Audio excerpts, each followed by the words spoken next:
Hey, what it do, y'all? It's your boy E2 Blue coming back at you again. And, oh yeah, shout out to the homie Tamira Parker who was talking about the car chronicles, me doing these car chronicles. She says she likes them. So this is the work truck car chronicles, and I have them in my personal car as well. So these are my work day chronicles. So shout out to Tamira for that. But as I get into it, I just want to talk a little bit about this whole Demarcus Lawrence debacle and all the comments I hear on different platforms and stuff about Demarcus Lawrence. And you know, I got to keep it real. Some of you guys are not gonna like what I have to say, but whatever, it's my channel. We all have our opinions about it, but guys, let's be smart, okay? I'm speaking solely on my Cowboys Nation right now. I don't want you guys going around sounding dumb. I don't want you guys going around putting crazy stuff out there in the world, in the atmosphere. And I get it. If you don't understand the business side of football, that's fine. But ask the question. You know, like I said, I'm not a genius at it either, but I understand a lot of different things and how things go. And again, I'm not a GM.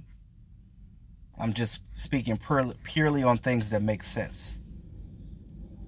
Everybody sees what the Patriots are going through and what they're doing. They're the only team that does it the way they do it. It works for them, but it doesn't work for every other team in the league. Because of the way the salary cap is, you cannot have a stake on every plate. For me, the most important things on the team is you have your core starters and you have a stable of guys that can back you up. Depth. You need depth. You can't have an all-star on every position at every point in your game. You can't do it. Another thing, you got to have a stable of a good special teamers. Those are like your depth players, like the Kayvon Frazier's of the world, the George Ilokas of the world, the Jameis Olawale's, the Rod Smith. Those are your core special team guys. Those guys are important as well. Look, I know when teams go into free agency, you look at other teams going out and getting these high dollar players. They're overpaying for these guys. I see the craziness in the comments on certain things of our Dallas Cowboy fans saying D-Law needs to be traded. Look, why? Why do you want to trade D-Law? Why do you want to trade D-Law?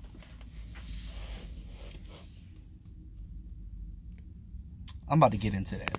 So, I don't even know where to start. There's so much. There's so much to delve into. First of all, look at it like this.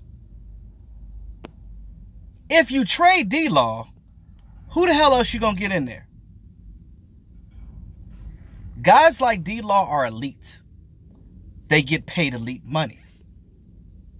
Every other defensive lineman in the league that has put up the numbers that D-Law has gets paid the money that he's trying to get. You look at Khalil Mack. You look at Danielle Hunter. You look at guys like that in this league, J.J. Watt. You look at those guys. They're high dollar amounts. But they're already paying on those teams. The people that are saying that D-Law needs to be traded are the same people that were bitching and complaining about why the Cowboys didn't go get a high dollar free agent in the first round of free agency. Now, does that make sense? If you would have got Earl Thomas for the money that the Ravens paid you, there would have been no D-Law. You're not getting nobody else on this team. Meaning you're not providing depth. Dallas Cowboys, stop comparing us to other teams. We have a lot of talent. We just didn't use it last year. And I know it sounds weird, but again, our coaching staff, that's their inept ability, or should I say inability, to use guys is just ridiculous to me. Now, there's other factors that play into this, guys. Trust me when I say this. Linehan's gone now. So, and I know we're talking about defense, but our offense is going to be so much better. We got good coaches on defense. You got to have the right guys to fill the spots. We've been crying how long now about getting a war? We ain't had a war daddy on this team since Demarcus Ware. The team gave up on him and released him, and then what happened? Because they thought he was injury prone. What did Demarcus Ware do? He went right over to goddamn Denver, spent a few years there, and made it to the Super Bowl.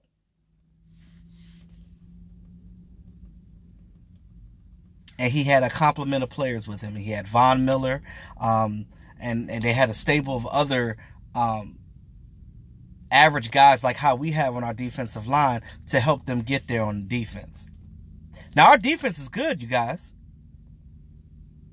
Who the hell gonna sack the quarterback without Demarcus Lawrence there? It's fine that we have these other guys like Antoine Woods and Daniel Ross, and with the addition of Kerry Hyder and Christian Covington.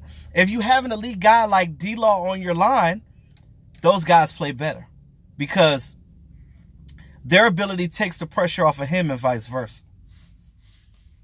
But if you don't have D-Law, then what?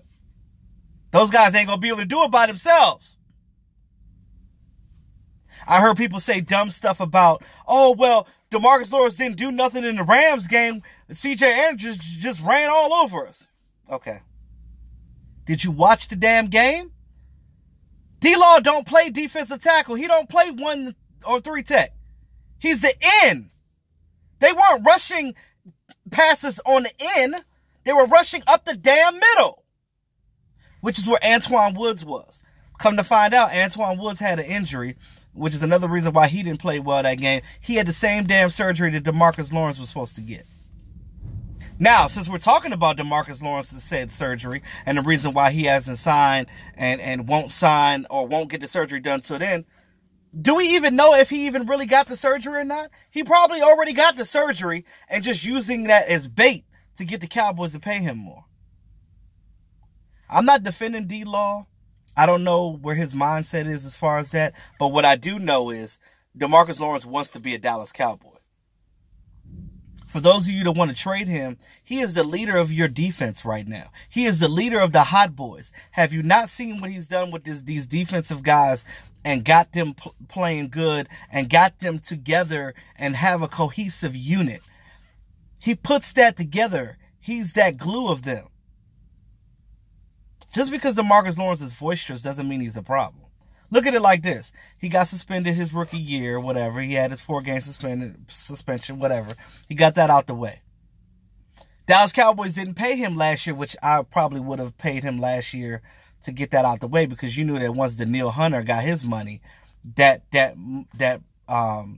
price tag was going to go up. And I did a video on that when Danielle Hunter got his money and how it affects Demarcus Lawrence. I did that way back last year when that situation happened. Now,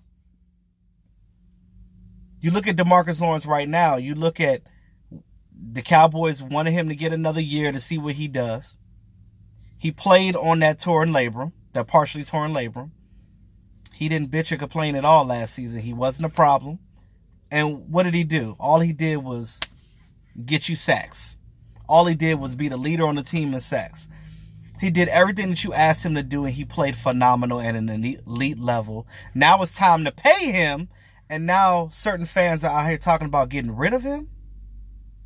The hell? I'm glad some of you guys that make these comments are not GMs, because I'm telling you, we would never, you think we ain't making it to a Super Bowl now? We would never, ever make it to a Super Bowl like that. And me personally, I believe the Cowboys are contenders. They can get there. We almost made it to the NFC Championship game this year. If it wasn't for us not making adjustments in that game, if we would have beat the Rams, we would have made it to the NFC Championship. Now, I'm not saying that we would have made it to the big game, but we definitely would have made it to a championship game, which we also have not done since the mid-90s. So again, we're right there. It's not like we're that far away. It's not. I've seen some people say some cockamamie stuff like, "Oh, let's get rid of a lot of these starters and get rid of Dak and get rid of D-Law, get rid of Zeke, get rid of all these other players, and just get a bunch of draft picks and start all the way over." Don't look at the Raiders and think what the Raiders are doing is great. Okay, I don't know what they're doing over there, but if it works for them, fine. But that philosophy don't work for the Dallas Cowboys. We were not in the same place that the Dallas Cowboys were. I mean, we were not in the same place that the Raiders are. They're rebuilding. The Giants are rebuilding. We are not in rebuild mode. We are in a position where we need pieces of the puzzle.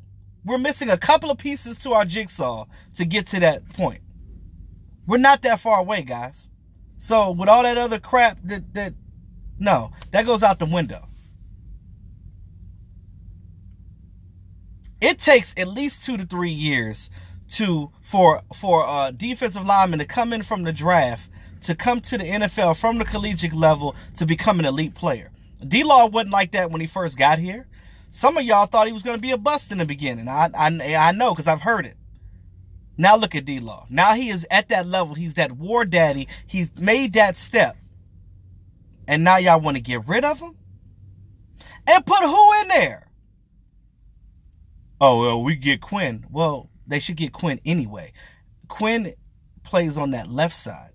D-Law is a right defensive end. You have both of those guys on this team this year. Our team is going to be dynamic. And I think they still can get Quinn. You know, garnish or hopefully the the New Orleans Saints don't run and get him. But again, they're waiting for the Dolphins to get rid of him. They're not rushing to do no trading, and they don't want to do that. They just want to get him and get him a contract outright. Again, they did a lot for Quinn coming in here. They had lunch with him. They did a lot with him. They don't do that with players unless they plan on signing them. So don't worry about that right now. And I understand that you guys are worried about the whole D-Law, but there's more to it than the eyes can see. One thing that you guys need to understand about this D-Law thing, that him not signing is not just all him. I've stated this in past videos. I stated this in Mark's live stream when I was over his house, which that was epic on Sunday. I hope you guys enjoyed that. But again, I said his agent has a lot to do with this. He has the same agent as Landon Collins. Landon Collins got all that money from the Redskins. He negotiated that. He probably told D-Law, like, look here, bro, let me handle this. You do you. D-Law wants to be in Dallas. D-Law already said before this contract stuff really got to the point where it is right now, he said he just wanted more money than what you guys gave on the franchise tag. He wants guaranteed money, and he wants some incentives. That's easy. You get him between, his franchise tag is what? 17.5, 18 mil? Fine. Give him 20 mil a year. Give him a signing bonus. Stretch that to a 4 to a 5 year deal. Stretch that money out so it's not as much as a hit. And then give him some incentives. Hey, if you get a certain amount of sacks or whatever, you'll get this such and such amount of guaranteed money. It's all about the verbiage. It's all about what you add in the package to your deal. You don't see, when you do things like that, you don't have to give him a high yearly base. You can lower that a little bit by giving him 20 or 21 mil and then putting some incentives in there. Players love incentives because that incentives makes him play better. Some of you guys are like, oh, well, if you give him all that money, he's going to lax and he's not going to. That's what the incentives is for. You put the incentives in the contract for him to reach a goal even after he gets his money, and he won't fall off. It's common football business sense. That's what it is. I just want you guys to understand that before you guys make those type of comments. Understand that there's ways around certain things. Now, I don't know what the issue is. Now, that part I don't know. I don't know what's going on behind the scenes. I don't know what's in their head. But what I do know is D-Law wants to be a Dallas Cowboy. He just wants to get his money. He earned it. Give him his money. That's where I'm at with that. Don't trade him. That's stupid. You go get a first round pick and you get a guy. He might be really good, but your team's going to suffer because now you lost your leadership. This young guy is new in the league. They can't become a leader that early. It's just not going to happen. It takes time to develop. I don't care how good of a talent you are. He may get some sacks, but it ain't going to be what D-Law can give you. So if it's not better than what you're giving up, why the hell are you doing it? It's like you got a job right now. You're working a job, and you guys, just like me, working 9 to 5s or whatever. Some of you guys are truck drivers. Shout out to Mr. Truckee.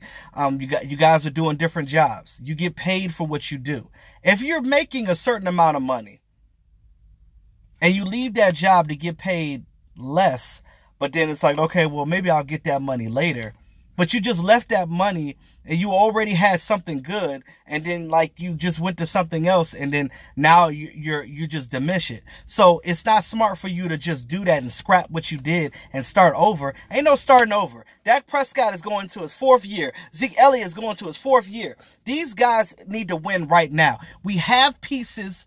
We have guys. You add these little pieces in here. That's why I told you guys, I like what we did with getting these smaller contracts in here, because you get pieces, you get depth. We didn't have depth before. This team is doing better now with what this depth. Linehan's gone. I feel like if we get a little bit more creative and stop being so goddamn, I'm sorry for cursing. I'm passionate right now.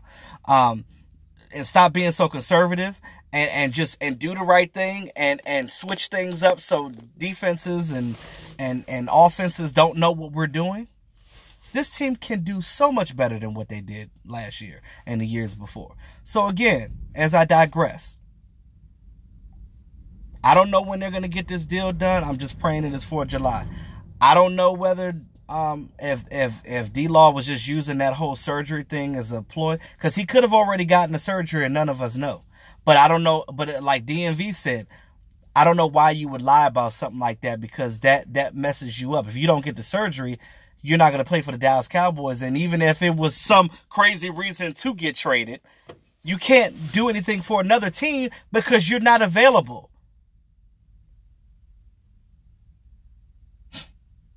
Your best asset is your availability. If you're not available, then you mean nothing to nobody, the Dallas Cowboys or anybody else. So it would behoove him to have it right now, if not already. So I just wanted to put that in perspective, guys. I just had to stand on my soapbox for a minute and just understand. Because when I see some of these comments, I'm like, come on, did you just say that? Like, that doesn't make sense. So hopefully you learned something from what I said. Hopefully it gained some understanding. And I know some of the trolls are going to be coming in here telling me I'm an idiot and this and that, but I'm not, because I know what the hell I'm talking about. And it is what it is. So I ain't worried about that. But thanks again, guys, all my subscribers. I appreciate you guys' support. Means the world to me. I'm very humbled by it. With that being said, y'all, it's your boy E2 Blue. Talk to y'all soon.